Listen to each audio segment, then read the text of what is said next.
저는 박영숙, 올해 68살입니다.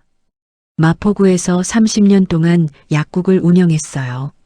남편 민수와 38년을 함께 살았죠. 아들 준호도 장가가고 며느리 수진도 착했어요. 행복한 가족이었습니다. 그런데 그날 남편 차 조수석 서랍을 열었을 때 제 손이 얼어붙었어요. 콘돔, 그리고 발기부전 치료제. 20년 동안 그런 일이 없었는데 대체 누구와? 민수를 따라갔습니다. 주택가 골목, 붉은 벽돌집 뒷마당. 그곳에서 본 것은 믿을 수 없는 광경이었어요. 68살 약사가 시작한 복수, 30년 약품 지식이 만든 녹색 액체, 호텔방에서 터진 비명, 그리고 드러난 두 번째 진실. 이 이야기는 끝까지 봐야만 모든 진실을 알 수 있습니다. 이야기를 시작하기 전에 구독과 좋아요 부탁드립니다. 그리고 어디에서 듣고 계신지 댓글로 남겨주시면 그곳으로 작은 위로와 행운이 찾아갈 겁니다. 그럼 이야기를 시작하겠습니다. 저는 박영숙입니다. 올해 68살이에요. 마포구에서 30년 동안 약국을 운영했어요. 1985년부터 2015년까지였죠. 그때는 정말 바빴던 것 같아요. 약국 문을 열면 동네 사람들이 줄을 섰습니다. 감기약 지어달라는 할머니, 소화제 찾는 아저씨, 혈압약 타러 오신 어르신들. 저는 그분들 얼굴을 다 기억했어요. 이름도 어떤 약을 드시는지도요. 영숙이 약사님, 오늘 혈압약 떨어졌어요. 네, 할아버지. 바로 드릴게요. 그렇게 30년을 살았습니다. 아들 준호를 낳았을 때가 떠올라요. 1988년이었죠. 제 나이 31살 때 갓난아기를 업고 약을 조제했었어요. 준호가 울면 잠깐 안아주고 다시 일하고 그렇게 키웠습니다. 남편 민수는 건설회사에 다녔어요. 15년 동안 성실하게 일했죠. 마지막엔 이사까지 올라갔습니다. 월급이 괜찮았어요. 한 달에 800만 원 정도 받았으니까요. 하지만 3년 전이었어요. 회사가 부도가 났습니다. 민수는 하루아침에 일자리를 잃었어요. 그때 민수 나이가 55살이었죠. 여보, 괜찮아요. 저는 민수를 위로했습니다. 우리 약국으로 먹고 살았잖아요. 민수는 아무 말도 안 했어요. 그냥 방에 들어가 누워 있더군요. 몇 달 동안 그랬습니다. 말수도 줄어들고 외출도 안 하고 저는 걱정했어요. 우울증인가? 하지만 시간이 지나면서 조금씩 나아지는 것 같았어요. 친구들을 만나기 시작했거든요. 여보, 친구 만나고 올게. 응, 다녀와요. 저는 그게 좋다고 생각했습니다. 집에만 있는 것보단 나으니까요. 2015년에 약국 문을 닫았어요. 30년을 운영했으니 충분했죠. 손목도 아프고 눈도 침침하고 이제 쉬어야겠어. 준호가 말했습니다. 엄마 고생 많으셨어요. 이제 편히 쉬세요. 저는 고개를 끄덕였어요. 약국을 정리하고 나니 허전했습니다. 30년 동안 매일 가던 곳인데 갑자기 안 가니 뭘 해야 할지 모르겠더군요. 그래도 살림은 괜찮았어요. 30년 동안 모은 돈이 있었으니까요. 아파트도 있었습니다. 마포구 25평짜리. 지금은 8억 정도 할 거예요. 예금도 1억 2천 정도 있었고요. 민수연금도 나왔습니다. 한 달에 250만 원 정도. 우리 돈 걱정은 없어요. 저는 민수한테 말했어요. 민수는 그래도 기분이 안 좋아 보였습니다. 남자들은 그런가 봐요. 일을 안 하면 자존심이 상하나 봐요. 준호는 119 구급대원이 됐어요. 착한 아들이었습니다. 엄마, 사람들 살리는 일이 보람 있어요. 준호는 웃으며 말하곤 했죠. 월급은 많지 않았어요. 한 달에 350만 원 정도. 당직도 많았습니다. 한 달에 10번 정도는 집에 못 들어왔어요. 3년 전 준호가 여자를 데려왔습니다. 엄마, 소개할 사람 있어요. 현관문이 열리고 키 큰 여자가 들어왔죠. 이름은 이수진. 32살이었어요. 첫인상이 좋았습니다. 예의 바르고 말도 부드럽고. 어머님, 처음 뵙겠습니다. 수진은 공손하게 인사했어요. 저는 마음에 들었습니다. 우리 준호가 좋은 사람 만났네. 민수도 좋아했어요. 수진 씨, 편하게 계세요. 6개월 후에 결혼했습니다. 결혼식 날 수진이 정말 예뻤어요. 하얀 드레스를 입고 준호 옆에 서 있더군요. 저는 울었습니다. 기쁜 눈물이었어요. 어머님, 잘 부탁드려요. 수진이 제 손을 잡았을 때 저는 이 아이가 정말 착하다고 생각했죠. 결혼 후 1년은 좋았습니다. 수진은 일주일에 한 번씩 우리 집에 왔어요. 과일이나 반찬을 사들고요. 명절엔 꼭 와서 일을 도왔습니다. 불평 한마디 없이요. 수진아, 힘들지? 아니에요. 어머님, 재미있어요. 저는 며느리 복이 있다고 생각했어요. 하지만 2년차가 되면서였습니다. 뭔가 이상했어요. 수진이 우리 집에 오는 횟수가 늘어났습니다. 일주일에 2번, 3번. 어머님, 근처 왔다 가요. 준호는 당직이 많았으니까요. 집에 혼자 있기 싫은가 보다 생각했어요. 그런데 이상한 게 있었습니다. 수진이 올 때마다 민수가 기분이 좋아 보였거든요. 둘이 거실에서 커피를 마시며 대화했어요. 1시간씩. 저는 방에서 TV를 봤습니다. 어느 날이었어요. 물 마시러 나갔다가 거실을 봤는데 민수와 수진이 소파에 나란히 앉아 있더군요. 핸드폰을 같이 보며 웃고 있었어요. 둘의 거리가 가까워 보였습니다. 저는 가슴이 철렁했어요. 아니야, 그냥 사이 좋은 거겠지. 스스로를 달랬습니다. 하지만 그 후로도 비슷한 장면을 여러 번 봤어요. 수진이 민수 옆에 바짝 붙어 앉거나 민수가 수진 어깨를 툭툭 치며 웃거나 저는 불안했습니다. 설마 아니겠지?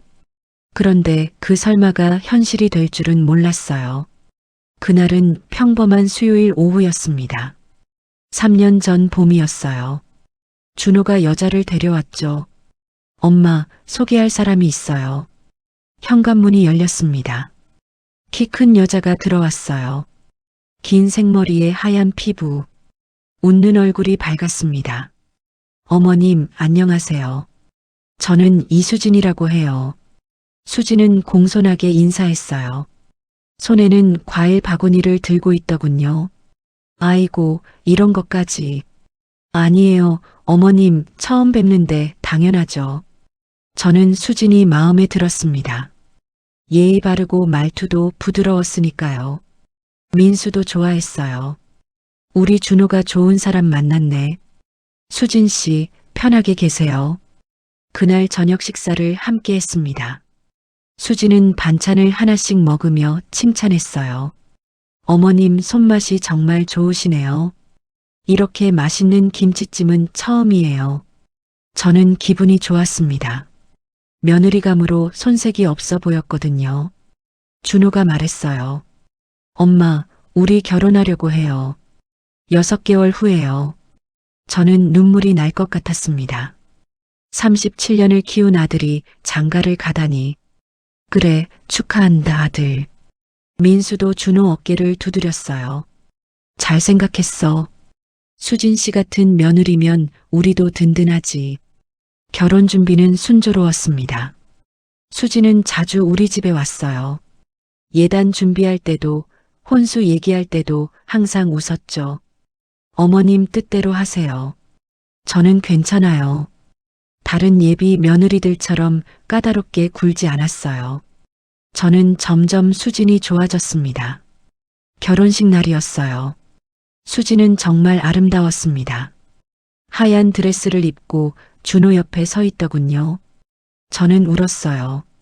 식이 끝나고 수진이 제 손을 잡았습니다. 어머님, 잘 부탁드려요. 준호 오빠 잘 챙기겠습니다. 그래, 우리 딸. 저는 수진을 꼭 안아줬어요. 결혼 후 첫 명절이 왔습니다. 추석이었죠. 수진이 아침 일찍 왔어요. 어머님, 제가 도와드릴게요. 전 부치는 거 알려주세요. 저는 감동했습니다. 요즘 젊은 며느리들은 명절에 오지도 않는다던데 수지는 달랐거든요. 함께 전을 부치고 나무를 묻혔어요. 수지는 불평 한마디 없이 일했습니다. 수진아, 힘들지? 아니에요. 어머님, 재미있어요. 어머님이랑 함께 하니까 배우는 것도 많고요. 민수가 거실에서 TV를 보다가 부엌으로 왔어요. 며느리 고생이 많네. 잠깐 쉬었다 해. 아니에요, 아버님, 괜찮아요. 수지는 웃으며 대답했죠. 저녁에 차례를 지냈습니다. 수지는 절도 정성스럽게 했어요. 준호가 자랑스러운 얼굴로 수진을 보더군요. 그날 밤 수진이 돌아간 후 민수가 말했습니다. 여보, 우리 며느리 정말 괜찮은 것 같아. 준호가 복받았어. 저도 고개를 끄덕였어요. 그러게요. 요즘 보기 드문 며느리예요. 1년이 지났습니다. 수지는 여전히 착했어요. 일주일에 한 번씩 우리 집에 왔습니다. 과일이나 반찬을 사들고요. 어머님, 이거 드세요. 마트에서 싸게 팔길래 샀어요. 제가 허리가 아프다고 하면 안마를 해줬어요. 어머님, 여기 아프세요? 제가 해드릴게요. 민수도 수진을 좋아했습니다. 수진이 올 때마다 기분이 좋아 보였어요. 수진아, 왔어? 준호는? 오빠는 당직이에요. 그래, 혼자 왔구나. 네, 어머님 뵙고 싶어서요. 민수와 수진은 거실에 앉아 커피를 마셨어요. 저는 부엌에서 설거지를 했습니다. 대화 소리가 들렸어요. 아버님, 요즘 뭐 하세요? 별로 하는 게 없지. 회사 다닐 때가 그립네. 아버님, 정말 대단하셨다고 준호 오빠가 그랬어요. 건설사 이사셨다며요? 그랬지, 15년 동안. 민수의 목소리가 조금 밝아졌어요. 옛날 이야기를 하는 걸 좋아했거든요. 저는 부엌에서 그 소리를 들으며 미소 지었습니다. 사이 좋네. 하지만 2년차가 되면서 뭔가 달라졌어요. 수진이 오는 횟수가 늘어났습니다. 일주일에 2번, 때로는 3번도 왔어요. 어머님, 근처 왔다 가요. 준호 오빠는 또 당직이에요. 준호는 119 구급대원이라 당직이 잦았습니다. 한 달에 10번 정도는 집에 못 들어왔어요. 수지는 그럴 때마다 우리 집에 왔어요. 저는 이상하다고 생각했습니다. 집에 혼자 있기 싫은가? 민수는 수진이 오면 기분이 좋아 보였어요. 함께 커피를 마시며 떠들었습니다. 수진아, 요즘 백화점은 어때? 바빠요, 아버님. 명품관이라서요. 그래도 젊으니까 할만하지? 힘들긴 한데 재미는 있어요. 둘은 1시간씩 대화했어요. 저는 방에서 TV를 보거나 낮잠을 잤습니다. 어느 날이었어요. 물을 마시러 부엌에 갔다가 거실을 봤죠. 민수와 수진이 소파에 나란히 앉아 있었어요. 핸드폰을 함께 보며 웃고 있더군요. 아버님, 이거 보세요. 뭐? 재미있네. 둘의 거리가 가까워 보였습니다. 저는 가슴이 철렁했어요. 아니야, 그냥 사이좋은 거야. 스스로를 달랬습니다. 하지만 그 후로도 비슷한 장면을 여러 번 봤어요. 수진이 민수 옆에 바짝 붙어 앉아 있거나, 민수가 수진 어깨를 툭툭 치며 웃거나, 저는 불안했습니다. 어느 날 준호에게 넌지시 물어봤어요. 준호야, 수진이가 요즘 자주 오더라. 응? 그래요? 너 당직일 때도 오던데. 혼자 있기 싫은가 봐요. 준호는 대수롭지 않게 말했어요. 저는 더 이상 묻지 못했습니다. 내가 예민한 건가? 30년 동안 약국을 운영하며 사람을 많이 봤어요. 누가 거짓말하는지, 누가 뭘 숨기는지 알 수 있었습니다. 하지만 이번엔 확신이 서지 않았어요. 며느리와 남편이라니. 그런 일이 있을 리 없다고 생각했죠. 그러던 어느 날 오후였습니다. 그날은 수요일 오후였어요. 민수가 외출했습니다. 여보, 친구 만나고 올게. 저녁은 밖에서 먹고. 그래요, 다녀와요. 저는 집에 혼자 남았어요. 준호와 수지는 일하러 나갔고 민수도 나갔죠. 오후 4시쯤이었습니다. 문득 민수가 아침에 한 말이 떠올랐어요. 여보, 내 혈압약 어디 뒀어? 차 안에 두고 왔나? 저는 민수차 열쇠를 들고 지하 주차장으로 내려갔습니다. 혈압약을 찾아주려고요. 민수의 검은색 소나타가 주차돼 있었어요. 10년 된 차였습니다. 문을 열고 운전석을 살폈어요. 컵홀더, 선바이저, 센터 콘솔. 혈압약은 없더군요. 조수석도 봐야겠네. 조수석으로 돌아가 문을 열었습니다. 대시보드 위를 확인했어요. 역시 없었습니다. 그때 조수석 서랍이 눈에 들어왔어요. 서랍을 열었습니다. 그 순간 숨이 멎었어요. 서랍 안에 작은 상자가 있었습니다. 파란색 상자였죠. 콘돔이었어요. 저는 그 상자를 집어들었습니다. 손이 떨렸어요. 상자를 열어봤어요. 6개들이 중 3개가 없었습니다. 이게 뭐지? 민수와 저는 20년 전부터 그런 일이 없었어요. 민수가 60살 넘으면서 자연스럽게 멀어졌죠. 서로 말은 안 했지만 그냥 그렇게 됐습니다. 그런데 왜 콘돔이? 저는 다시 서랍을 뒤졌어요. 작은 약 봉지가 나왔습니다. 파란 알약 2개가 들어있더군요. 약사였던 저는 한눈에 알아봤어요. 발기부전 치료제였습니다. 심장이 빠르게 뛰었어요. 민수가 다른 여자를? 머릿속이 복잡해졌습니다. 민수는 3년 전 회사가 부도나고 한동안 우울해했어요. 자존심이 상했던 거죠. 평생 가장으로 살았는데 실직했으니까요.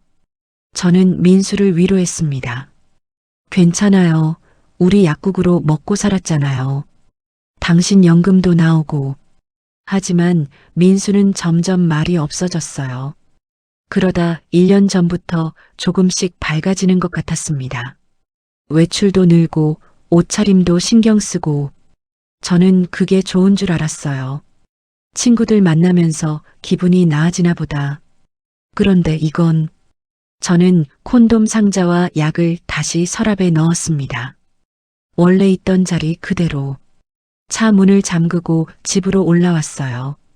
현관문을 열고 들어와 소파에 주저앉았습니다. 민수가 바람을 피운다고? 믿고 싶지 않았어요. 38년을 함께 살았습니다. 준호를 낳고 약국을 운영하고 부모님 장례도 함께 치렀죠. 민수는 그런 사람이 아니었어요. 아니, 제가 아는 민수는 그랬습니다. 하지만 사람은 변하니까. 저는 30년 동안 약국에서 온갖 사람을 봤어요. 결혼 30년 된 남편이 바람 피워서 이혼하는 부부. 착해 보이던 사람이 사기치는 경우. 믿었던 사람이 배신하는 일. 다 봤습니다. 그런데 그게 우리 집 일이 될 줄은 몰랐어요. 저는 핸드폰을 꺼내 민수에게 전화하려다 멈췄습니다. 뭐라고 말하지? 차에서 콘돔 찾았다고? 민수가 발뺌할 게 뻔했어요. 그게 뭔지 모르겠어. 누가 장난으로 넣어둔 거 아니야? 증거가 필요했습니다. 저는 핸드폰을 내려놓았어요. 오후 6시쯤 민수가 돌아왔습니다. 다녀왔어. 저녁은? 친구들이랑 먹었어. 민수는 평소처럼 말했어요. 아무렇지도 않은 얼굴이었습니다. 저는 민수 얼굴을 봤어요. 이 사람이 정말 바람을 피우고 있을까? 민수는 TV를 켰습니다.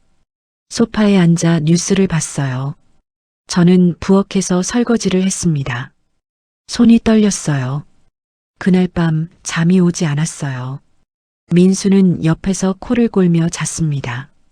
저는 천장을 보며 생각했어요. 누구일까? 민수가 누구를 만나고 있는 거지? 친구 부인? 동네 아줌마? 모임에서 만난 여자? 온갖 상상이 머릿속을 스쳤습니다. 그런데 이상했어요. 민수는 요즘 친구들을 자주 만난다고 했습니다. 하지만 구체적으로 누구를 만났는지는 말하지 않았어요. 오늘 누구 만났어요? 응? 친구들. 대충 얼버무렸죠. 저는 뒤척였습니다. 새벽 2시, 3시, 4시. 잠이 오지 않았어요. 다음 날 아침이었습니다. 민수가 세수하러 화장실에 갔어요. 저는 민수 핸드폰을 봤습니다. 거실 테이블 위에 놓여 있었어요. 손을 뻗었다가 멈췄습니다. 이러면 안 되는데. 하지만 궁금했어요. 핸드폰을 집어들었습니다. 비밀번호를 눌렀어요. 민수 생년월일. 제가 아는 번호였습니다. 핸드폰이 열렸어요. 문자를 확인했습니다. 친구들 단톡방, 동창회 알림, 은행 문자, 수상한 건 없었어요. 통화 기록을 봤습니다. 저한테 건 전화, 준호한테 건 전화, 친구 번호 몇 개, 역시 이상한 건 없었죠. 카톡을 열었습니다. 대화방 목록을 내렸어요. 그때였습니다. 뭐해? 민수 목소리가 들렸어요. 저는 화들짝 놀라 핸드폰을 내려놨습니다. 아무것도 아니에요. 시간 보려고. 시간은 저기 시계에 있잖아. 민수가 의심스러운 눈으로 저를 봤어요. 그냥 날씨 보려고요. 저는 얼버무렸습니다. 민수는 핸드폰을 집어들었어요. 주머니에 넣었습니다. 아침 먹어요. 저는 부엌으로 갔어요. 가슴이 두근거렸습니다. 들킬 뻔했네. 그리고 깨달았어요. 민수가 핸드폰을 항상 몸에 지니고 다닌다는 걸. 예전엔 아무데나 두고 다녔는데 요즘은 화장실 갈 때도 들고 갔습니다. 의심이 확신으로 바뀌었어요. 민수가 정말 뭔가 숨기고 있어. 저는 더 확실한 증거를 찾기로 했습니다. 그날 오후 민수가 또 외출했어요. 어디 가요? 은행 좀 갔다 올게. 저는 고개를 끄덕였습니다.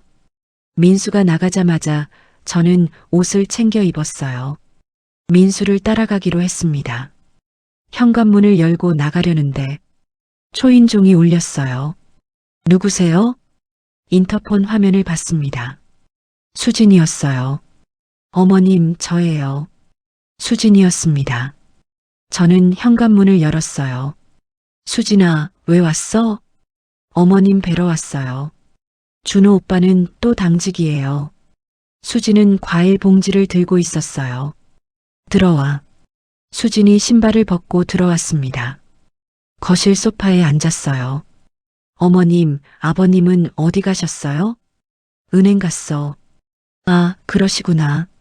수진은 핸드폰을 꺼내 문자를 보냈어요. 누구한테 보내는지 보이지 않았습니다. 저는 부엌에서 물을 따랐어요. 수진이 왜 하필 지금 왔지? 의심이 들었습니다. 민수가 외출한 걸 어떻게 알았을까요? 혹시 민수한테 연락받고 온 건 아닐까요? 저는 수진에게 물 한 잔을 건넸습니다. 고맙습니다, 어머님. 수진이 물을 마셨어요. 그때 현관문이 열렸습니다. 민수였어요. 수진이 왔네. 민수는 놀란 척했지만 표정이 부자연스러웠어요. 네, 아버님. 어머님 뵈러 왔어요. 그래, 준호는? 당직이에요. 민수는 소파에 앉았습니다. 수진 옆이었어요. 저는 그 모습을 봤어요. 둘 사이의 거리가 가까웠습니다. 수진아, 커피 마실래? 민수가 물었어요. 좋아요, 아버님. 여보, 커피 좀 타줘. 민수가 저한테 말했습니다. 저는 부엌으로 갔어요. 커피를 탔습니다. 손이 떨렸어요. 부엌에서 거실이 보였습니다. 민수와 수진이 나란히 앉아 있었어요. 핸드폰을 함께 보며 웃고 있더군요. 아버님, 이거 보세요. 뭐? 하. 둘의 어깨가 닿아 있었습니다. 저는 커피 잔을 들고 거실로 갔어요. 커피 나왔어요. 민수와 수지는 깜짝 놀란 듯 떨어져 앉았어요. 아, 고마워. 민수가 커피를 받았습니다. 수진도 받았어요. 어머님도 같이 드세요. 난 괜찮아. 저는 방으로 들어갔습니다. 문을 살짝 열어놨어요. 거실이 보였습니다. 민수와 수진이 대화했어요. 요즘 어때? 힘들지? 좀 힘들긴 해요. 백화점이 바쁘거든요. 그래도 젊으니까. 아버님은 요즘 뭐 하세요? 별로 하는 게 없지. 민수의 목소리가 처졌어요. 집에만 계시면 심심하시겠어요. 그러게. 저랑 가끔 나가실래요? 카페 같은 데 가서 커피 마시고. 그래. 민수의 목소리가 밝아졌습니다. 네, 아버님 같은 분이 집에만 계시면 안 되죠. 회사 이사까지 하셨는데. 수진이 내가 그렇게 생각해 주니 고맙구나. 저는 가슴이 답답했어요. 대체 뭐 하는 거야, 둘이. 1시간쯤 지났습니다. 수진이 일어났어요. 어머님, 저 이만 갈게요. 저는 방에서 나왔습니다. 벌써 가? 네, 준호 오빠 당직 끝나면 집에 가 있어야죠. 수진은 신발을 신었어요. 조심히 가. 네, 어머님. 수진이 나갔습니다. 민수가 따라 나갔어요. 수진아, 잠깐만. 네. 둘은 현관 밖에 섰어요. 저는 안에서 문틈으로 봤습니다. 민수가 수진한테 뭔가 속삭였어요. 수진이 고개를 끄덕였습니다. 그리고 웃었어요. 민수도 웃었습니다. 수진이 엘리베이터를 타고 내려갔어요. 민수가 들어왔습니다. 수진이 참 착하지? 민수가 저한테 말했어요. 저는 대답하지 않았습니다. 다음 날이었어요. 오후 2시쯤 민수가 또 외출했습니다. 어디 가요? 친구 만나. 누구? 김 선배. 민수는 대충 대답하고 나갔어요. 저는 의심이 들었습니다. 정말 친구 만나는 걸까? 저는 민수를 따라가기로 했어요.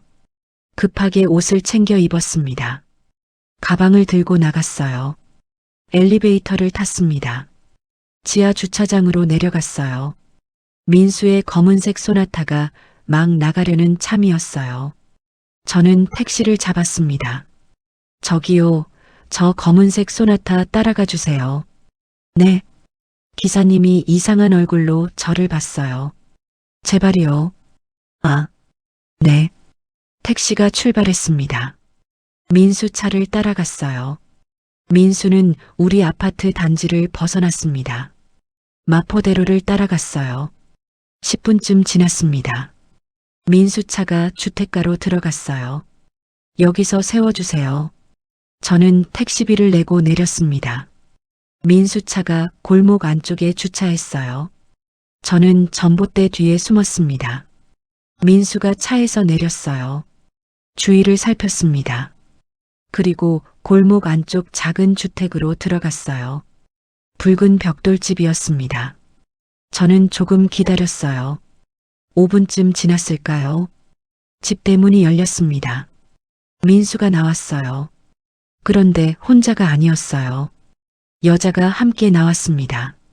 저는 숨을 죽였어요. 여자는 긴 생머리에 검은색 원피스를 입고 있었어요. 뒤에서 봐도 알 수 있었습니다. 수진이었어요. 민수와 수진은 집 뒷마당으로 갔습니다. 저는 담장 너머로 봤어요. 둘은 작은 정원 벤치에 앉았습니다. 가까이 붙어서 민수가 수진 손을 잡았어요. 수진이 민수 어깨에 머리를 기댔습니다. 저는 눈을 의심했어요. 아니야, 저럴 리 없어. 하지만 현실이었습니다. 민수가 수진 얼굴을 자기 쪽으로 돌렸어요. 그리고 입을 맞췄습니다. 저는 그 자리에 얼어붙었어요. 숨을 쉴 수가 없었습니다. 민수와 수진, 남편과 며느리, 둘이 키스하고 있었어요. 저는 비틀거렸습니다. 전봇대를 붙잡았어요. 눈앞이 캄캄했습니다. 이게 꿈인가? 하지만 꿈이 아니었어요. 민수와 수지는 계속 그러고 있었습니다. 저는 더 이상 볼 수가 없었어요. 돌아서서 걸었습니다. 비틀거리며 골목을 빠져나왔어요. 큰 길에서 택시를 잡았습니다. 어디 가세요? 기사님이 물었어요. 저는 주소를 말했습니다. 목소리가 떨렸어요. 집에 도착했습니다. 엘리베이터를 타고 올라갔어요. 현관문을 열고 들어갔습니다. 소파에 주저앉았어요. 눈물이 났습니다. 38년을 함께 살았어요. 준호를 낳았습니다.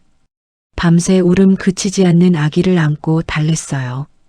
약국을 운영하며 돈을 벌었습니다. 민수 월급이 부족할 때 제가 채웠어요. 시부모님 병원비도 제가 냈습니다. 3년 동안 병수발했어요. 민수가 실직했을 때 위로했습니다. 괜찮아요. 우리 잘 살 수 있어요. 그런데 민수는 며느리와 우리 아들의 아내와 저는 소파에 엎드려 울었어요. 소리 내지 않으려 이불을 입에 물었습니다. 목이 쉬도록 울었어요. 오후 6시쯤 민수가 돌아왔습니다. 다녀왔어. 저는 화장실에서 얼굴을 씻고 나왔어요. 눈이 퉁퉁 부었지만 민수는 눈치채지 못했습니다. 아니, 눈치채지 않는 척했어요. 저녁 먹을래요? 응, 뭐 있어? 냉장고에 반찬 있어요. 저는 밥을 차렸습니다. 민수는 TV를 보며 밥을 먹었어요. 저는 먹지 못했습니다. 목으로 넘어가지 않았어요. 밤이 되었습니다. 민수는 먼저 잤어요. 코를 골았습니다. 저는 옆에 누워 천장을 봤어요. 어떻게 해야 하지? 준호한테 말해야 할까요? 준호야, 너희 아빠가 수진이랑 바람났어. 준호가 믿을까요? 아니, 믿는다 해도 어떻게 하겠어요? 준호는 착한 아이였습니다. 아빠를 존경했어요. 수진을 사랑했습니다. 이 진실을 알면 무너질 거예요. 아직은 말할 수 없어. 확실한 증거가 필요했습니다. 저는 눈물을 흘렸어요. 소리 없이 베개가 젖었습니다. 새벽 4시. 저는 아직도 잠들지 못했어요. 한 가지 결심했습니다. 증거를 모아야 해. 확실한 증거. 사진, 녹음, 뭐든. 그래야 민수가 발뺌 못하겠죠. 그래야 준호도 믿겠죠. 저는 일어나 거실로 갔어요. 책상 서랍을 열었습니다. 오래된 녹음기가 있었어요. 30년 전 약국에서 쓰던 거였습니다. 배터리를 갈았어요. 작동했습니다. 저는 그 녹음기를 가방에 넣었어요. 다음엔 녹음할 거야. 그리고 한 가지 더 생각했습니다. 30년 동안 약국을 운영했어요. 온갖 약을 다뤘습니다. 화학 물질도 알고 있었어요. 복수할 방법도 알아. 저는 민수를 봤습니다. 코 골며 자고 있는 민수. 38년 함께 산 남편. 이제는 낯선 사람 같았어요. 다음 날 아침이었어요. 민수가 외출했습니다. 오늘도 친구 만나고 올게. 그래요. 저는 담담하게 대답했어요. 거짓말. 민수는 수진을 만날 거예요. 저는 알고 있었습니다. 몇 시쯤 들어와요? 11시쯤? 알았어요. 민수가 나갔어요. 저는 가방을 챙겼습니다. 마포구 약국가로 갔어요. 30년 동안 일했던 곳이었습니다. 지금은 다른 약사가 운영하고 있었죠. 하지만 근처 약재상들은 저를 기억했어요. 사장님, 오랜만이에요. 그래요. 잘 지내셨어요? 저는 약재상 주인과 인사를 나눴습니다. 뭐 필요하신 거 있으세요? 네, 몇 가지 사려고요. 저는 메모지를 꺼냈어요. 미리 적어온 목록이었습니다. 식용색소 녹색, 고춧가루 미세 분말, 화장품용 멘톨 오일. 이것들 있어요? 네, 다 있습니다. 주인이 물건을 꺼내줬어요. 뭐 만드시게요? 손주 과학 실험 숙제 도와주려고요. 저는 웃으며 거짓말했습니다. 아, 그러시구나. 주인은 의심하지 않았어요. 저는 물건을 샀습니다. 그리고 다른 약국 2곳을 더 돌았어요. 각각 다른 재료를 샀습니다. 피부 자극제 성분, 수용성 윤활제, 모두 합법적으로 살 수 있는 것들이었어요. 집으로 돌아왔습니다. 오후 2시쯤이었어요. 저는 부엌 문을 잠갔습니다. 테이블 위에 재료들을 펼쳐놨어요. 30년 동안 익힌 약사 지식을 떠올렸습니다. 피부에 닿으면 자극을 주지만 해롭지는 않은 것. 눈에 띄는 색깔. 쉽게 씻기지 않는 것. 저는 작은 비커를 꺼냈어요. 오래전 약국에서 쓰던 실험 도구였습니다. 먼저 식용색소를 넣었어요. 녹색이었습니다. 물 50ml에 색소 10방울. 진한 녹색 액체가 만들어졌어요. 그 다음 고춧가루를 넣었습니다. 미세 분말 1g. 잘 섞었어요. 멘톨 오일을 넣었습니다. 5방울. 피부 자극제 성분을 조금 넣었어요. 2방울. 마지막으로 수용성 윤활제를 넣었습니다. 모든 재료가 섞였어요. 저는 이 액체를 작은 주사기에 담았습니다. 그리고 제 손등에 한 방울 떨어뜨렸어요. 순간 따끔했습니다. 멘톨과 고추 성분 때문이었죠. 하지만 위험하지는 않았어요. 씻으면 됐습니다. 손등이 녹색으로 물들었어요. 비누로 씻어도 쉽게 지워지지 않더군요. 완벽해. 저는 주사기를 서랍 깊숙이 숨겼습니다. 다음 날이었어요. 오전 10시쯤 수진이 또 왔습니다. 어머님, 저예요. 저는 문을 열어줬어요. 왜 왔어? 근처 왔다가요. 수진은 웃으며 들어왔어요. 저는 수진을 봤습니다. 예쁜 얼굴, 밝은 미소. 하지만 이제 알았어요. 그게 전부 거짓이라는 걸. 아버님 계세요? 수진이 물었어요. 응, 방에 계셔. 아, 그러시구나. 수진은 소파에 앉았습니다. 민수가 방에서 나왔어요. 수진이? 네, 아버님. 둘은 눈이 마주쳤어요. 짧은 순간이었지만 저는 봤습니다. 서로를 보는 눈빛, 사랑하는 사람을 보는 눈이었어요. 저는 속이 뒤틀렸습니다. 커피 드릴까요? 제가 물었어요. 아니, 괜찮아요, 어머님. 수진이 손을 저었습니다. 저 잠깐만 있다 갈게요. 그래. 저는 방으로 들어갔어요. 문틈으로 거실을 봤습니다. 민수와 수진이 소파에 앉았어요. 목소리가 들렸습니다. 오늘 준호 당직이지? 민수가 물었어요. 네, 내일 아침에 들어와요. 그럼. 민수가 뭔가 말하려다 멈췄어요. 제가 방에 있다는 걸 의식한 거였습니다. 문자 보낼게. 민수가 핸드폰을 꺼냈어요. 수진도 꺼냈습니다. 둘은 핸드폰으로 대화했어요.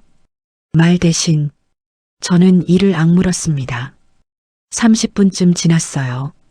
수진이 일어났습니다. 저 이만 갈게요.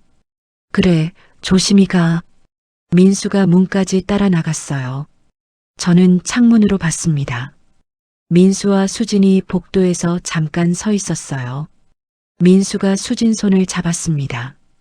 수진이 웃었어요. 민수도 웃었습니다. 수진이 엘리베이터를 탔어요. 민수가 들어왔습니다. 저는 부엌에 있는 척했어요. 수진이 갔어? 응. 민수는 소파에 앉아 TV를 켰습니다. 저는 민수를 봤어요. 아무렇지도 않은 얼굴. 이 사람이 지금 며느리와 사랑에 빠져 있다는 게 믿기지 않았어요. 저녁이었습니다. 준호가 당직에서 돌아왔어요. 엄마 다녀왔어요. 힘들었지? 괜찮아요. 준호는 피곤한 얼굴이었어요. 밤새 119 구급차를 타고 다녔을 거예요. 밥 먹을래? 네.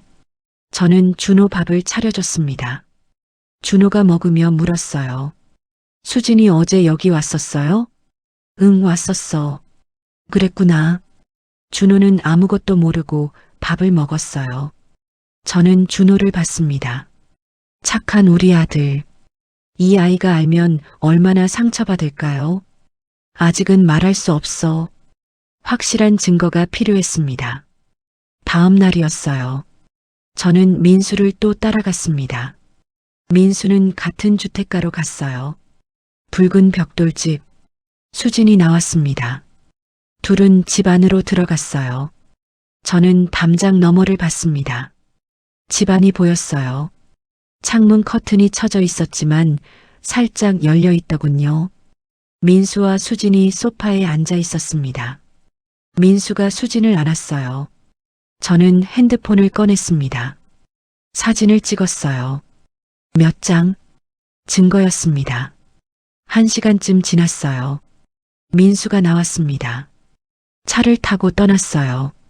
저는 수진이 나올 때까지 기다렸습니다. 10분 후 수진이 나왔어요. 옷을 정리하며 택시를 탔습니다. 저는 그 집을 봤어요. 여기가 둘이 만나는 곳이구나. 집으로 돌아왔습니다. 저는 서랍에서 녹음기를 꺼냈어요. 그리고 형광 액체가 든 주사기도 꺼냈습니다. 이제 준비가 됐어요. 다음에 민수가 외출하면 따라갈 거예요. 녹음기로 대화를 녹음할 거예요. 그리고 민수 차에 있는 콘돔. 그 안에 이 녹색 액체를 넣을 거예요. 민수와 수진이 그걸 쓸 때 온몸이 녹색으로 물들 거예요.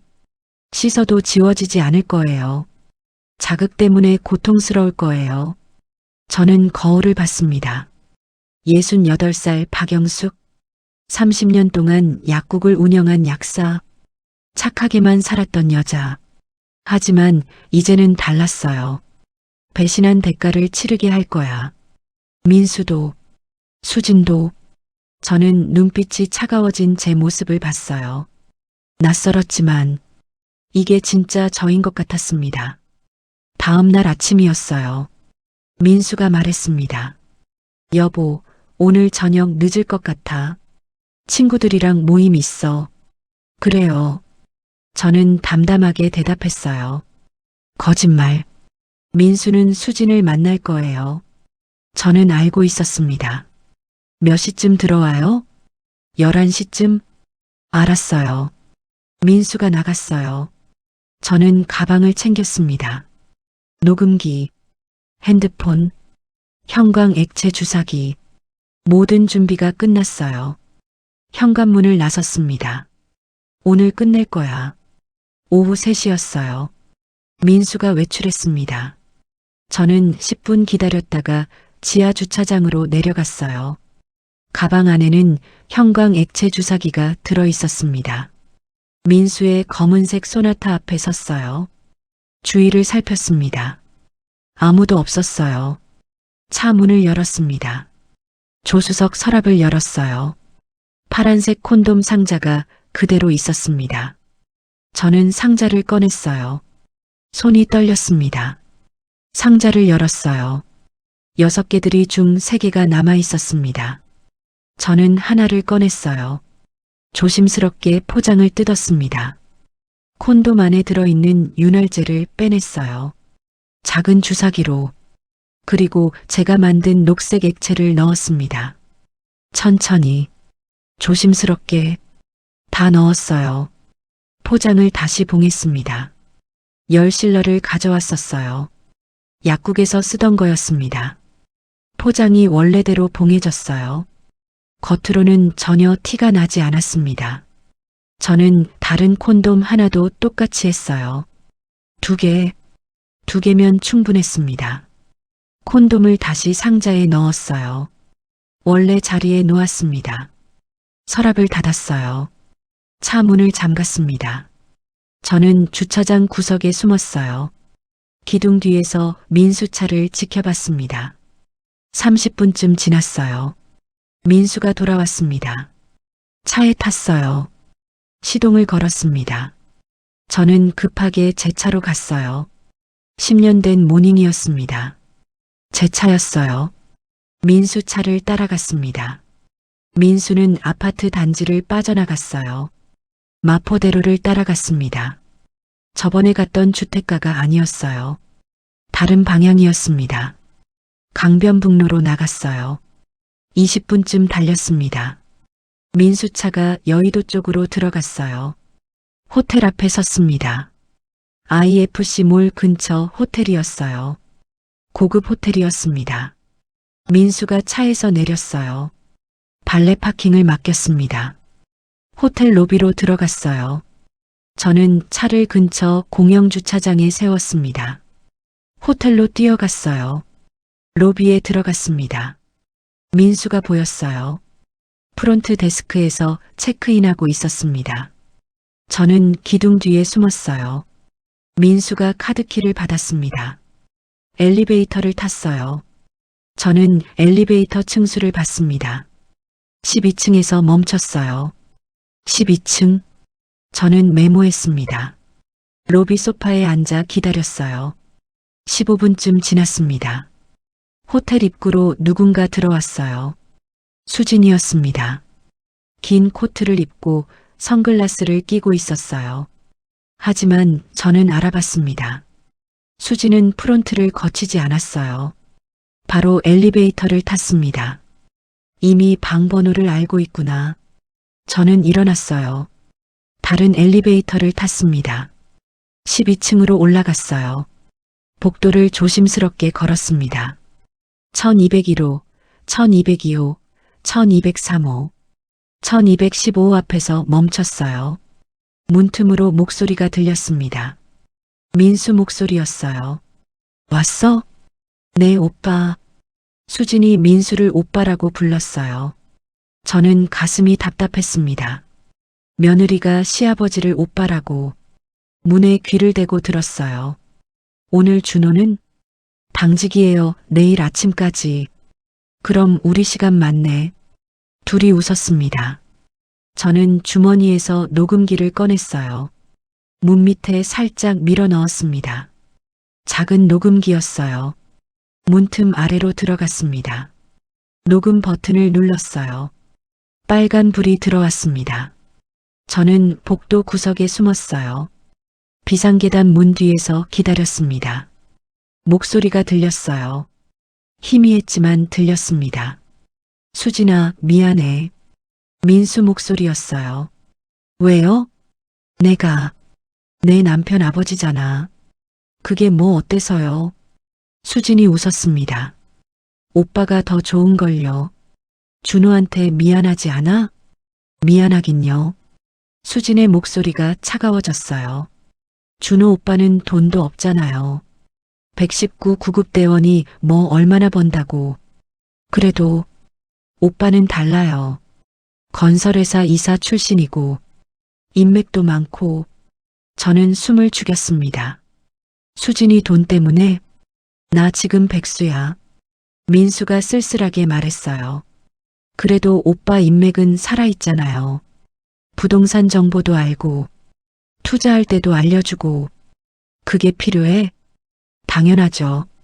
수진이 말했습니다. 우리 오빠 빚이 2억이에요.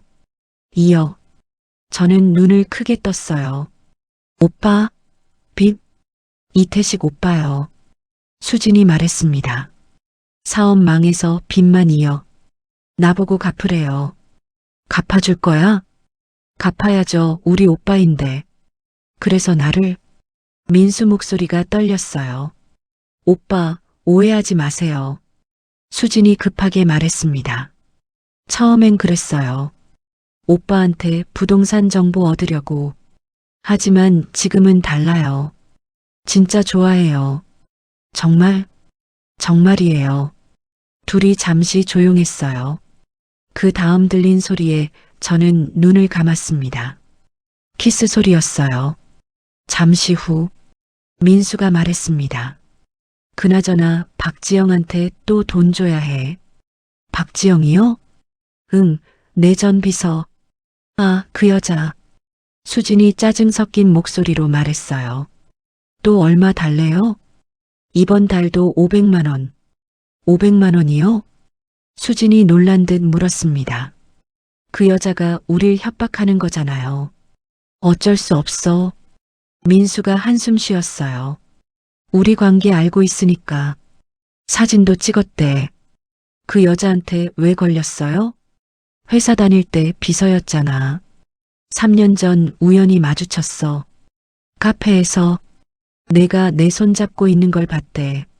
저는 비상계단에 기대섰습니다. 머리가 복잡했어요. 박지영? 비서? 협박? 이건 예상 못한 거였습니다. 민수와 수진의 불륜만 있는 줄 알았어요. 그런데 제3의 인물이 있었습니다. 돈까지 뜯어내고 있었어요. 방 안에서 목소리가 계속 들렸습니다. 500만 원씩 언제까지 줄 거예요? 모르겠어. 그 여자 입 막아야 하는데. 어떻게? 돈밖에 없어. 둘이 한숨 쉬었어요. 오빠, 우리 이러다 들키는 거 아니에요? 조심해야지. 영숙이는 모르는 것 같던데. 저는 이를 악물었습니다. 영숙이는 모른다고?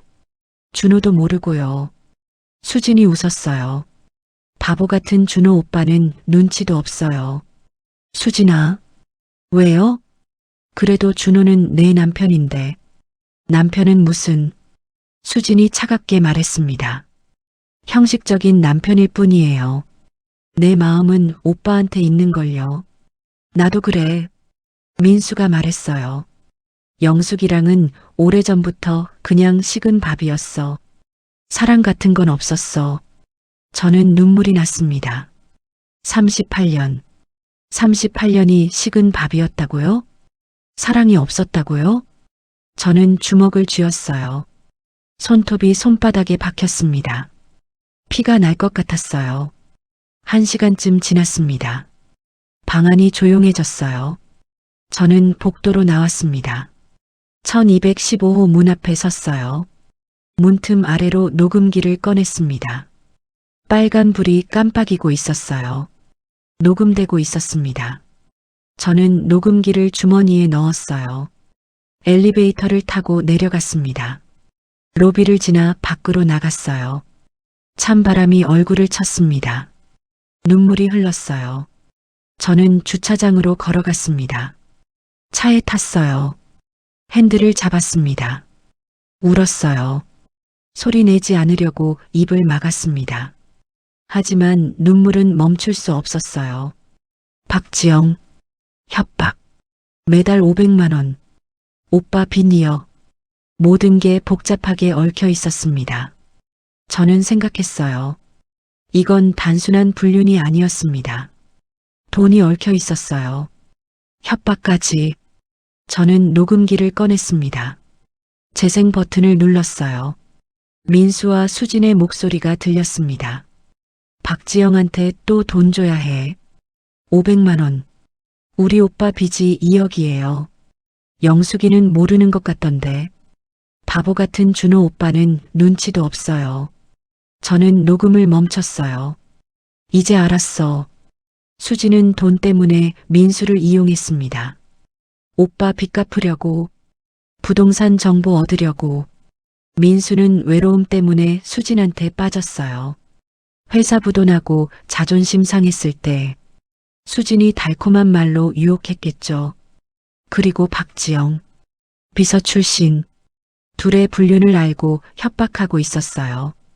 매달 500만 원씩. 저는 핸드폰을 꺼냈습니다. 메모장을 열었어요. 정리했습니다. 민수 수진 불륜, 수진 동기 오빠 이태식 빚 2억, 부동산 정보, 박지영 협박 매달 500만 원. 호텔 IFC 몰 근처 1215호. 콘돔 교체 완료. 저는 한숨을 쉬었습니다. 이제 어떻게 하지? 복수 계획이 더 복잡해졌어요. 민수와 수진만이 아니었습니다. 박지영도 있었어요. 저는 시동을 걸었습니다. 집으로 돌아갔어요. 집으로 돌아왔어요. 오후 5시였습니다. 저는 소파에 앉아 생각했어요. 이대로 끝낼 수 없어.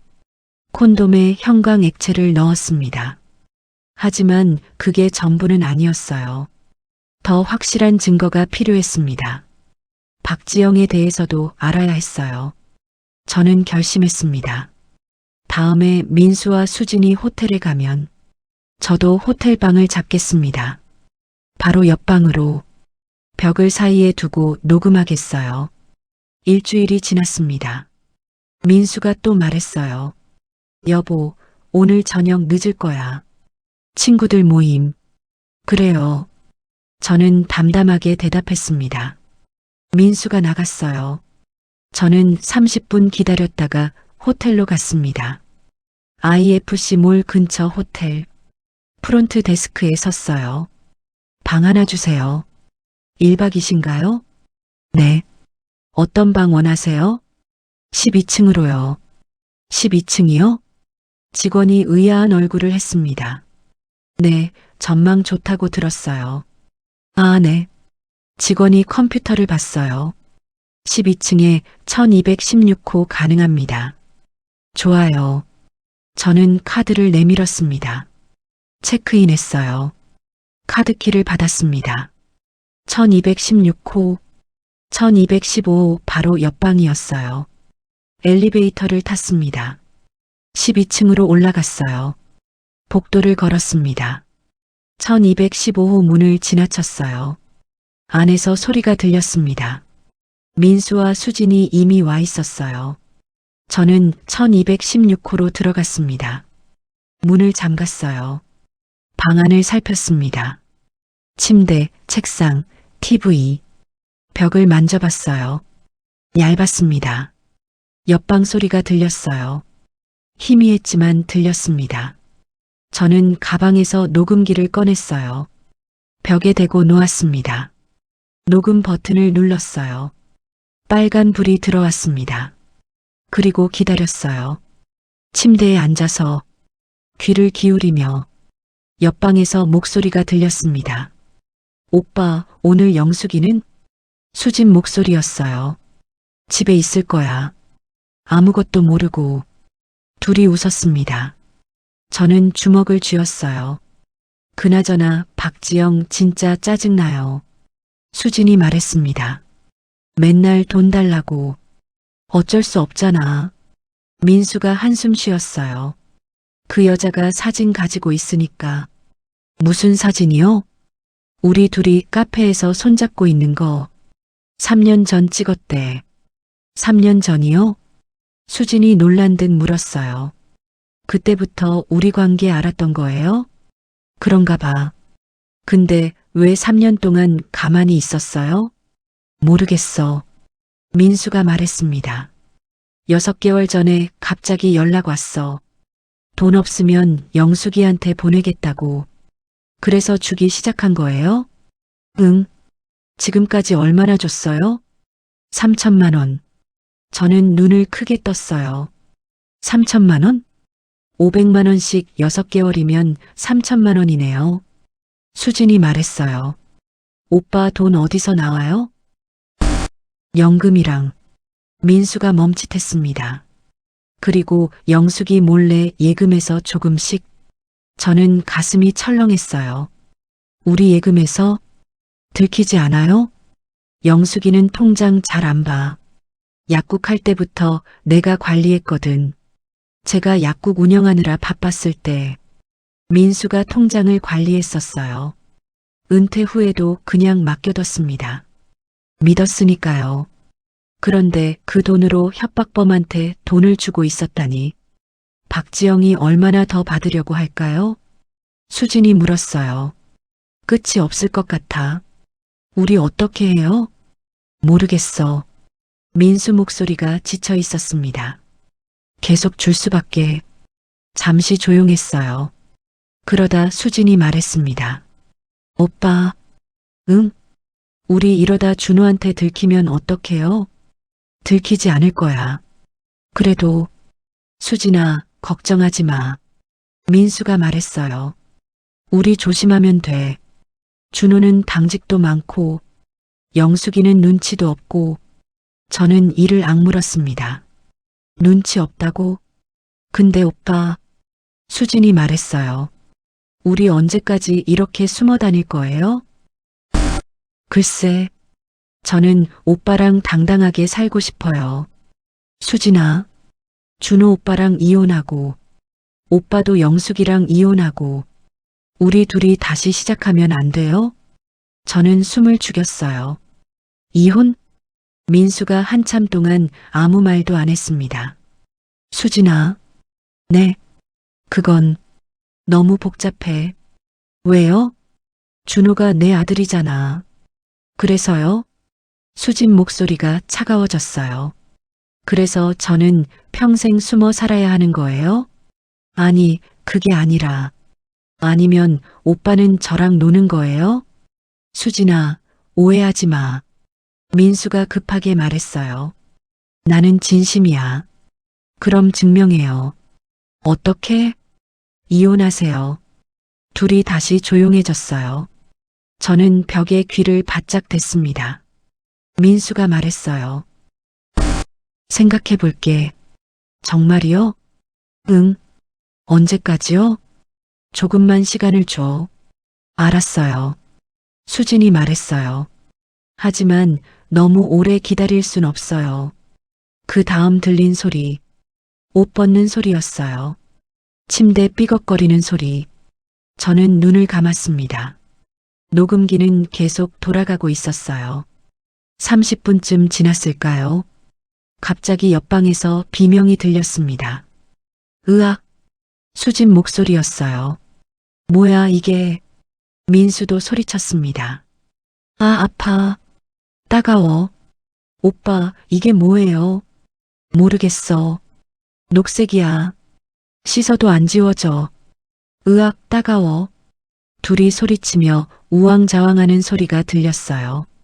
욕실 문 여닫는 소리, 물 틀어놓는 소리, 씻어도 안 지워진다고.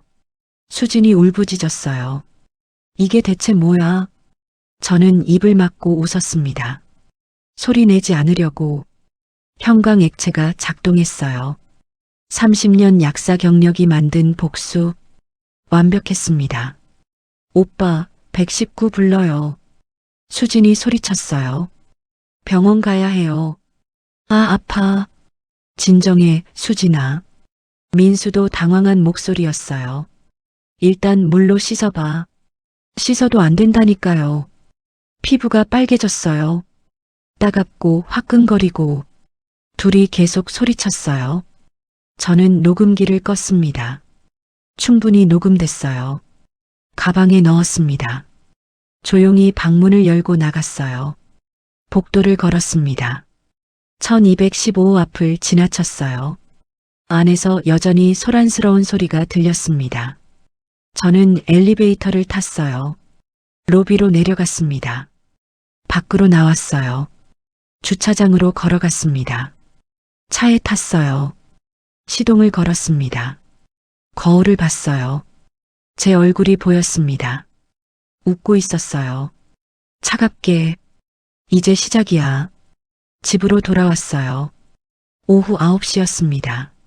저는 소파에 앉아 핸드폰을 봤어요. 민수한테서 전화가 올 거예요. 분명히 오후 10시쯤이었습니다. 핸드폰이 울렸어요. 민수였습니다. 저는 전화를 받았어요. 여보, 무슨 일이야? 제 목소리는 담담했습니다. 나 병원에 있어. 민수 목소리가 떨렸어요. 병원? 왜? 갑자기 피부에 이상이 생겨서. 심한가? 좀. 그래.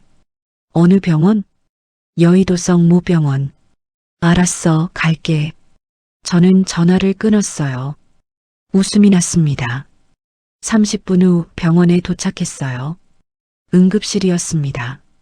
민수가 침대에 누워 있었어요. 온몸이 녹색이었습니다. 얼굴, 손, 팔, 씻어도 지워지지 않는 녹색. 저는 놀란 척했어요. 어머, 이게 무슨 일이야? 모르겠어. 민수가 고개를 돌렸어요. 저를 쳐다보지 못했습니다. 뭘 먹었길래? 아니, 먹은 건 아니고. 민수가 말을 흐렸어요. 그럼 뭐에 닿았어? 모르겠어. 의사가 왔습니다. 보호자 되시나요? 네, 아내예요. 환자분이 화학 물질에 노출된 것 같습니다. 위험한 건가요? 생명에 지장은 없습니다. 의사가 말했어요. 하지만 피부 자극이 심하고요. 녹색 색소가 쉽게 지워지지 않네요. 며칠 정도 걸릴 것 같습니다. 알겠습니다. 저는 고개를 끄덕였어요.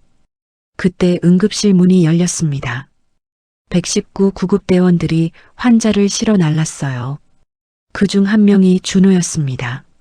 엄마, 준호가 저를 봤어요. 준호야, 왜 여기 계세요? 아빠가, 제가 말하려는데, 준호가 침대를 봤습니다. 민수가 누워 있었어요. 온몸이 녹색인 채로. 아빠, 준호가 놀라 다가갔어요. 무슨 일이야, 이게. 아, 준호야. 민수가 당황했습니다. 너 당직 아니었어? 급하게 호출받아서 나왔어요. 준호가 민수를 봤어요. 대체 무슨 일이에요? 그게, 민수가 말을 잇지 못했어요. 그때 또 응급실 문이 열렸습니다. 다른 구급차가 도착했어요. 환자가 실려 들어왔습니다. 여자였어요. 역시 온몸이 녹색이었습니다. 수진이었어요. 수진이? 준호가 그쪽을 봤습니다. 수진은 얼굴을 가렸어요. 하지만 늦었습니다. 준호가 다가갔어요. 수진아, 너 왜 여기 있어? 준호 오빠. 수진이 울먹였어요. 나도 갑자기 이렇게 됐어. 준호가 수진을 봤습니다. 그리고 민수를 봤어요. 둘 다 똑같이 녹색이었습니다.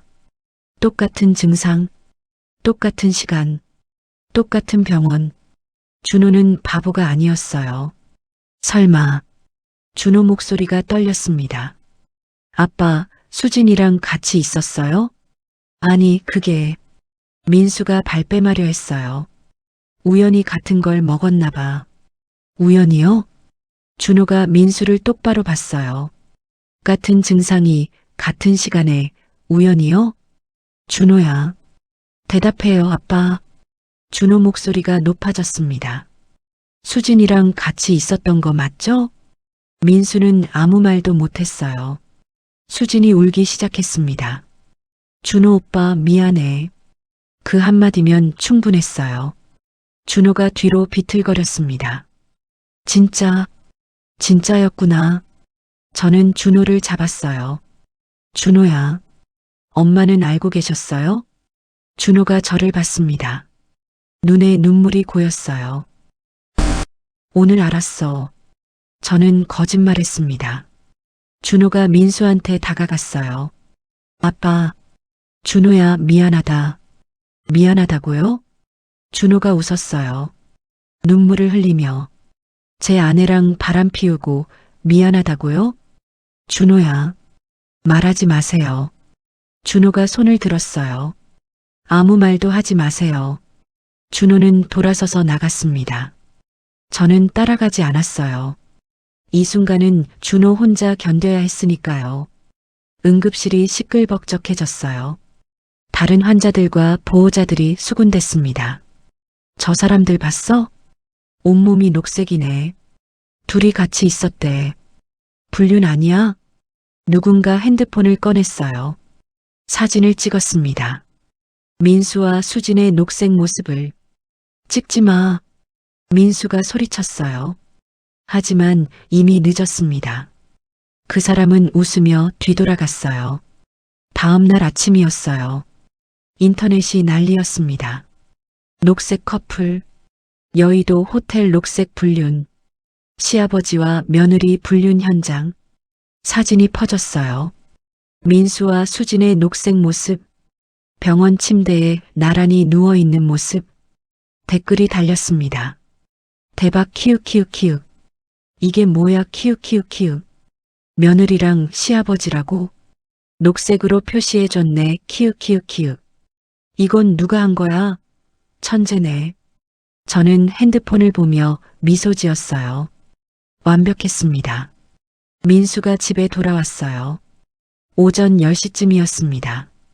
여전히 녹색이었어요. 여보, 민수가 불렀습니다. 저는 대답하지 않았어요. 미안해.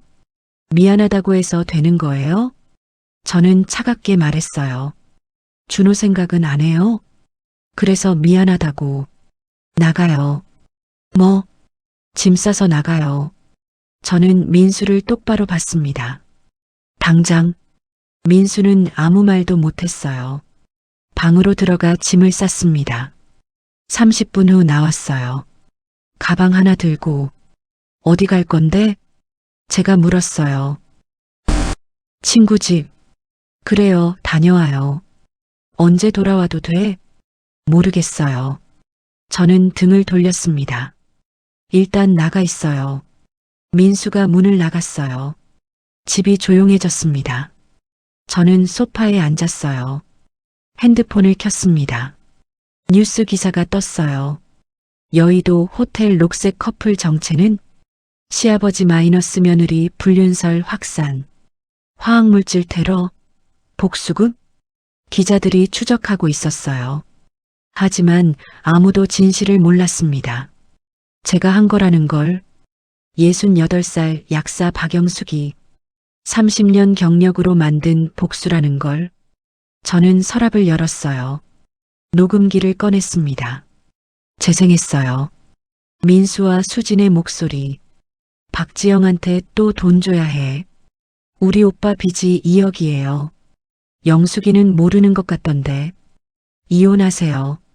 모든 게 녹음돼 있었어요. 증거였습니다. 완벽한 증거. 이제 2차 반전만 남았어요. 박지영, 전 비서, 협박범.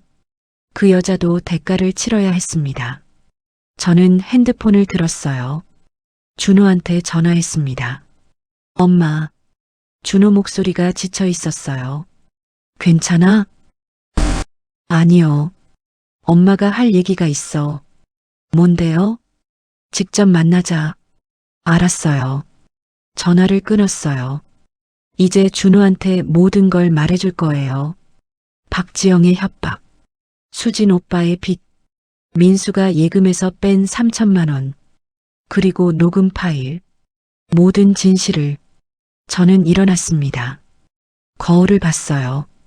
68살 박영숙. 이제 복수가 완성될 거예요. 준호를 만났어요. 집 근처 카페였습니다. 오후 3시쯤이었어요. 준호는 창가 자리에 앉아 있었습니다. 얼굴이 수척했어요. 엄마, 준호야. 저는 준호 앞에 앉았어요. 커피를 시켰습니다. 많이 힘들지? 네. 준호가 고개를 숙였어요. 믿고 싶지 않았어요. 아빠랑 수진이가. 목소리가 떨렸습니다. 준호야. 저는 가방에서 녹음기를 꺼냈어요. 이거 들어봐. 뭔데요? 아빠랑 수진이 대화. 저는 재생 버튼을 눌렀습니다.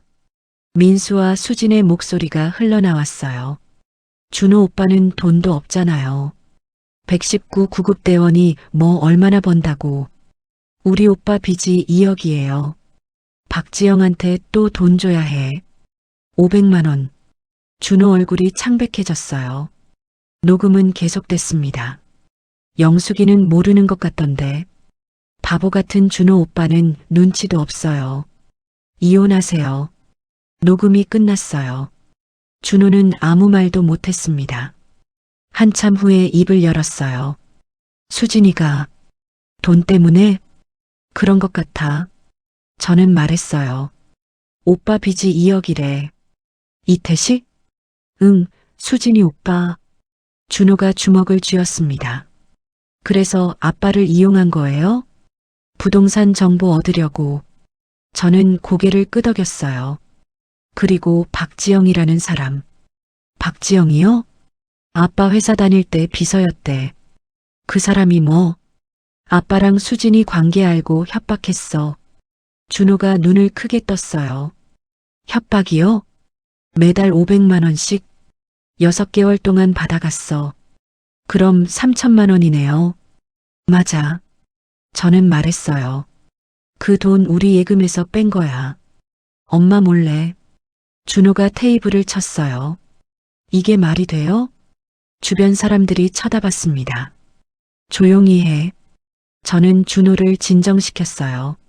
지금 화낼 때가 아니야. 그럼 어떻게 해요? 박지영을 찾아야지. 어떻게 해요? 아빠한테 물어볼 거야. 저는 핸드폰을 꺼냈어요. 민수한테 전화했습니다. 여보. 민수 목소리가 조심스러웠어요. 박지영 연락처 알려줘. 왜? 그냥 줘. 알았어. 민수가 번호를 불렀습니다. 저는 메모했어요. 고마워. 전화를 끊었습니다. 준호가 저를 봤어요. 박지영한테 전화할 거예요? 만날 거야. 위험하지 않아요? 괜찮아. 저는 일어났어요. 엄마랑 같이 가요. 준호도 일어났습니다. 안 돼. 왜요? 너는 119 제복 입고 있잖아. 준호가 자기 옷을 봤어요. 당직 후라 제복을 입고 있었습니다. 옷 갈아입고 올게요. 필요 없어. 저는 준호를 앉혔어요. 엄마가 해결할게. 하지만 너는 수진이랑 얘기해. 준호 얼굴이 굳었어요. 수진이요? 응. 저는 말했어요. 이혼 준비해. 준호는 아무 말도 못했습니다. 카페를 나왔어요. 박지영한테 전화했습니다. 신호음이 울렸어요. 여보세요? 여자 목소리였습니다. 박지영 씨죠? 누구세요? 강민수 아내예요. 전화기 너머가 조용해졌어요. 잠시 후 박지영이 말했습니다. 무슨 일이세요? 만나고 싶은데요. 저는 30분 후에 홍대 입구역 3번 출구. 저는 일방적으로 말했어요. 안 나오면 경찰 신고할 거예요. 협박죄로요. 30분 안에요. 전화를 끊었습니다.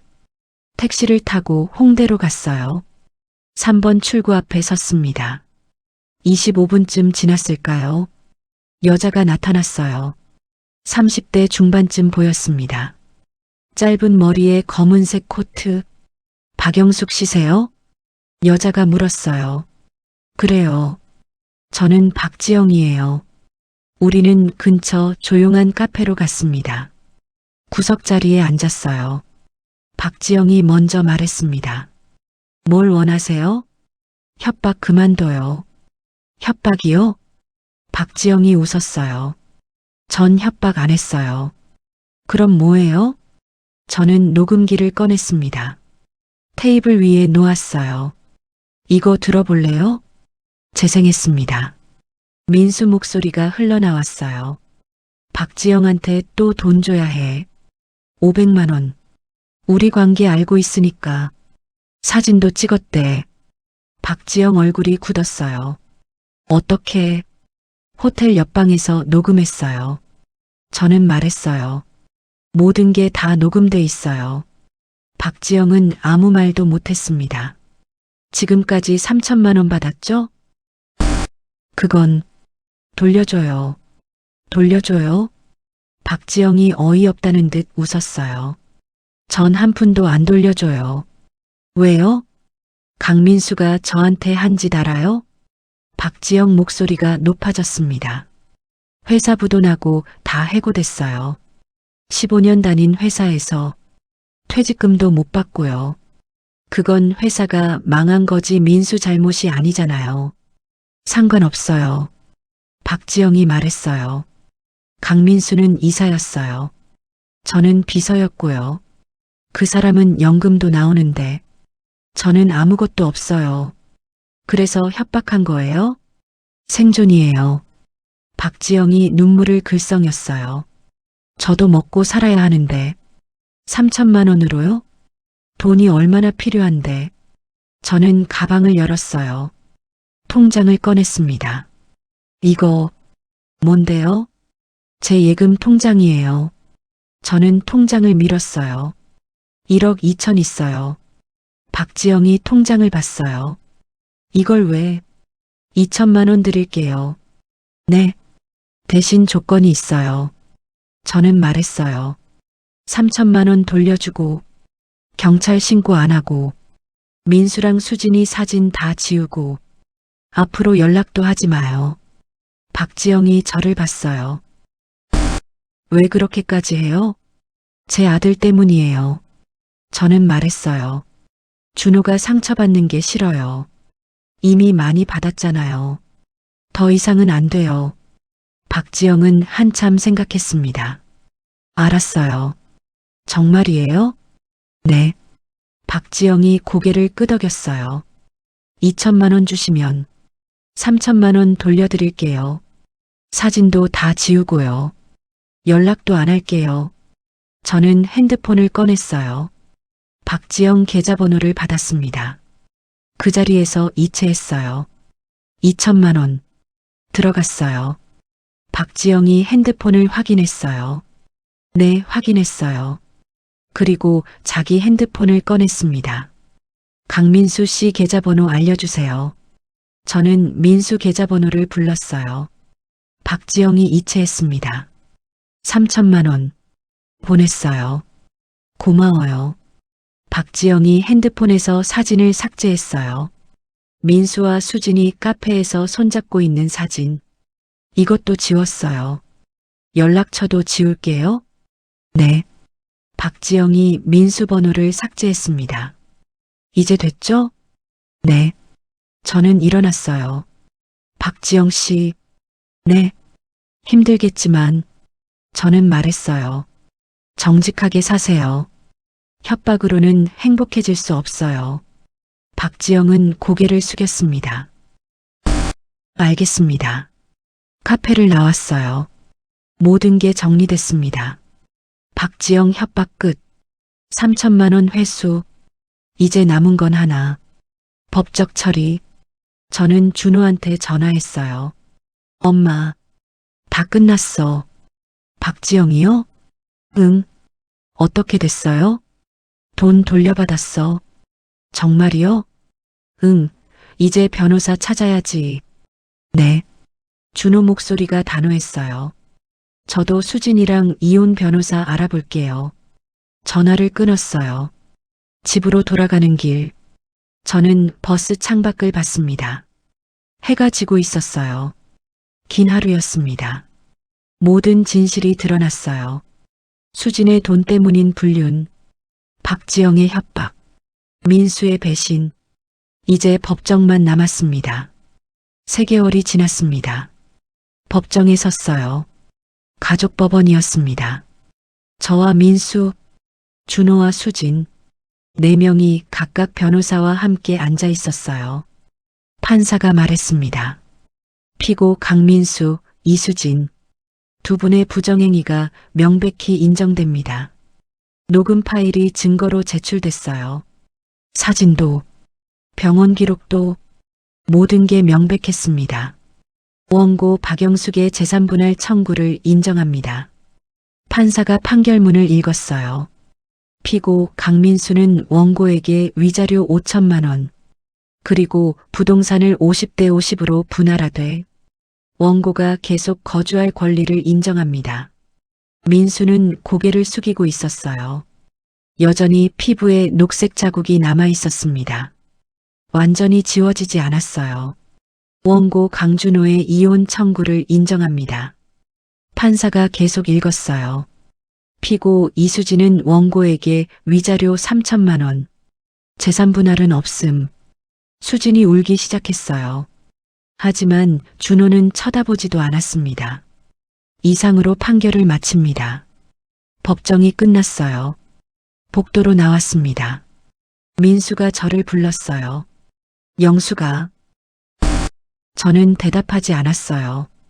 미안해. 이제 그만해요. 저는 민수를 봤습니다. 우리 끝났어요. 영수가 다시 생각해 줄 수 없어? 없어요. 저는 등을 돌렸어요.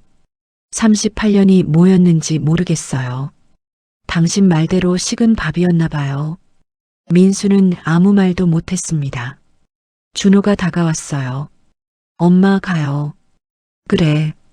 우리는 법원을 나왔습니다. 수진이 밖에서 울고 있었어요. 오빠 이태식이 와 있었습니다. 수진아, 이게 무슨 꼴이야? 오빠, 내 빚 갚으려다 인생 망쳤네. 이태식이 한숨 쉬었어요. 됐어. 이제 우리 둘이 알아서 살자. 둘은 택시를 탔습니다.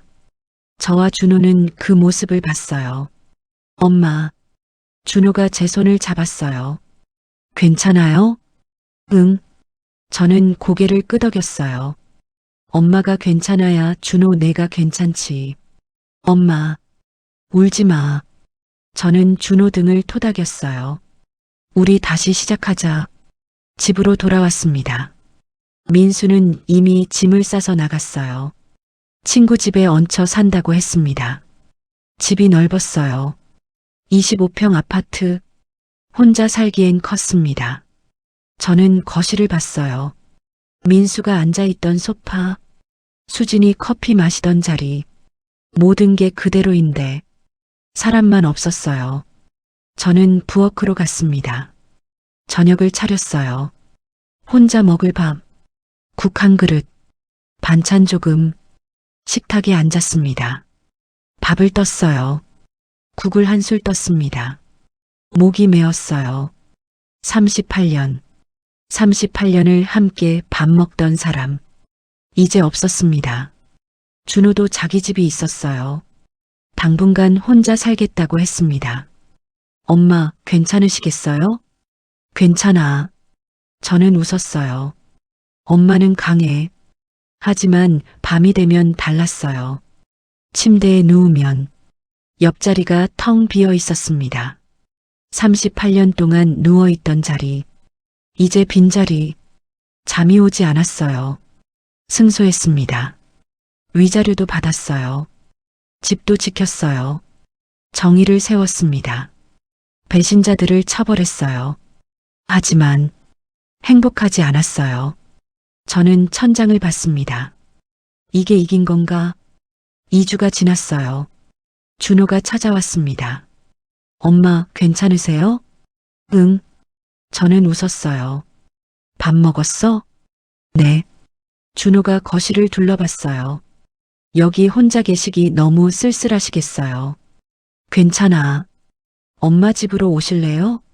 아니야. 저는 고개를 저었어요. 엄마는 여기가 좋아. 하지만 준호야. 저는 준호 손을 잡았어요. 엄마 걱정하지 마. 엄마는 30년 동안 약국 운영했어. 혼자서도 잘 살 수 있어. 준호는 말이 없었습니다. 준호가 돌아간 후 저는 또 혼자가 됐어요. 저녁 7시. 예전 같으면 민수가 들어올 시간이었어요. 다녀왔어. 그 목소리가 들릴 것 같았습니다. 하지만 아무도 오지 않았어요. 저는 TV를 켰습니다. 뉴스가 나왔어요. 여의도 녹색 커플 사건. 결국 법정 이혼으로 마무리됐습니다. 아나운서가 말했어요. 저는 TV를 껐습니다. 더 이상 보고 싶지 않았어요. 한 달이 지났습니다. 저는 마포구 약국가를 걸었어요. 30년 동안 일했던 곳. 어머, 사장님. 옛날 단골 할머니가 저를 봤어요. 그동안 어떻게 지내셨어요? 잘 지냈어요. 저는 웃었어요. 사장님, 그 소문 들었어요. 남편분이. 네, 이혼했어요. 아이고, 그래도 잘 사셨네요. 사장님 같은 분이 왜 그런 일을? 괜찮아요. 저는 할머니 손을 잡았어요. 이제 다 지난 일이에요. 집으로 돌아왔습니다. 현관문을 열고 들어갔어요. 빈집, 조용한 집, 혼자인 집. 저는 소파에 앉았습니다. 창밖을 봤어요. 해가 지고 있었습니다. 겨울이 오고 있었어요. 이제 뭘 하며 살지? 승리했습니다. 하지만 혼자였어요. 민수도, 준호도, 수진도 모두 없었습니다. 정의를 세웠어요. 배신자를 처벌했어요. 복수를 완성했어요. 하지만 행복하지 않았습니다. 밤이 왔어요. 저는 침대에 누웠습니다. 옆자리를 봤어요. 여전히 비어 있었습니다. 38년. 그 시간이 아깝지 않았냐고요? 아까웠습니다. 후회되냐고요? 복수는 안 후회됐어요. 하지만 결과는 외로웠습니다. 저는 눈을 감았어요. 내일도, 모레도 계속 혼자겠죠. 이게 제가 선택한 길이었습니다. 옳은 길, 정의로운 길, 하지만 외로운 길. 저는 박영숙입니다. 68살, 30년 동안 약국을 운영한 약사, 배신자들에게 복수한 여자, 이긴 여자, 하지만 혼자 남은 여자. 창밖으로 눈이 내리기 시작했어요. 첫눈이었습니다. 혼자 보는 첫눈. 예전 같으면 민수와 함께 봤을 텐데, 이제 혼자. 그래도 괜찮았어요. 제가 선택한 거니까, 당당했으니까, 옳았으니까, 비록 외롭지만, 저는 젖지 않았습니다. 오늘의 여정을 함께 해주셔서 고맙습니다. 다음 이야기에도 따뜻한 순간들이 준비되어 있습니다. 구독과 좋아요로 계속 함께 해주시길 바라겠습니다. 감사합니다.